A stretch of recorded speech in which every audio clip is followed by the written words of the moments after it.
Mesdames et messieurs, bonsoir et merci car vous êtes de plus en plus nombreux à nous suivre.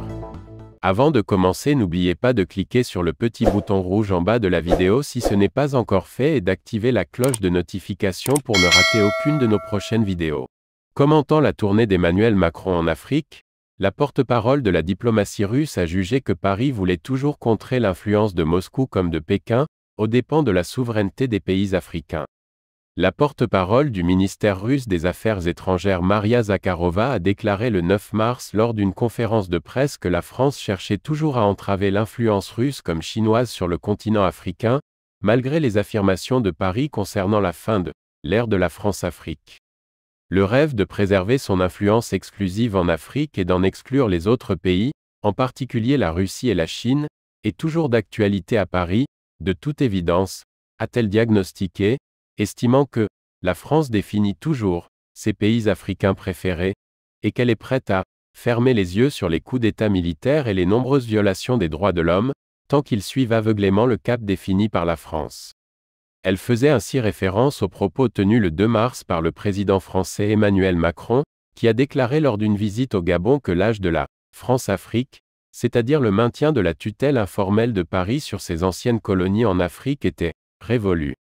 Les pays africains veulent une véritable souveraineté, souligne Zakharova. D'après Maria Zakharova, cette annonce cache une volonté triviale de camoufler l'ancienne approche consumériste à l'égard de la région, et n'aurait guère de fondement, dans la mesure où les États africains qui défendent leurs propres intérêts et qui veulent diversifier leurs partenaires dans les domaines de la coopération économique, sécuritaire, culturelle, se retrouvent selon elle, soumis à une pression énorme, de la part de Paris.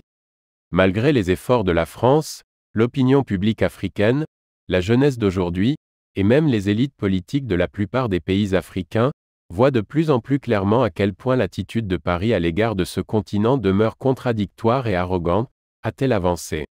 Selon la porte-parole du ministère des Affaires étrangères, les pays africains ont au contraire gagné le droit d'être amis avec les pays qu'ils souhaitent, et ont exprimé leur désir de véritable souveraineté, à l'égard d'Emmanuel Macron, notamment à travers des manifestations anti-françaises tout au long de sa tournée africaine. Alors que le président français entendait promouvoir un nouveau type de relation entre Paris et l'Afrique, sa tournée a été émaillée de plusieurs ratés. Sa visite en République démocratique du Congo, rez-de-chaussée, le 4 mars a ainsi été marquée par une conférence de presse tendue, alors que des éclaircissements étaient attendus à propos d'une politique française jugée trop conciliante vis-à-vis du Rwanda, accusé de soutenir la rébellion du M23 dans le pays. Depuis 1994, vous n'avez pas été capable de restaurer la souveraineté ni militaire, ni sécuritaire, ni administrative de votre pays, a lancé maladroitement le président français, appelant les autorités congolaises à ne pas chercher des coupables à l'extérieur. Des propos qui ont été très fraîchement accueillis par le président congolais Félix Tshisekedi. Regardez-nous autrement, en nous respectant, en nous considérant comme de vrais partenaires et non pas toujours avec un regard paternaliste, avec l'idée toujours de savoir ce qu'il faut pour nous, a-t-il répliqué sous les applaudissements de la presse congolaise.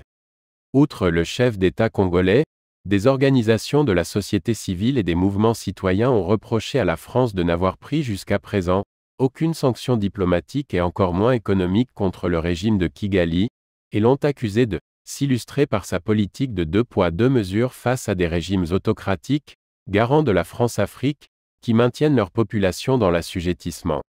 C'est déjà la fin de ce flash d'information. Donnez-nous vos impressions en commentaire, et abonnez-vous pour ne rater aucune de nos prochaines vidéos.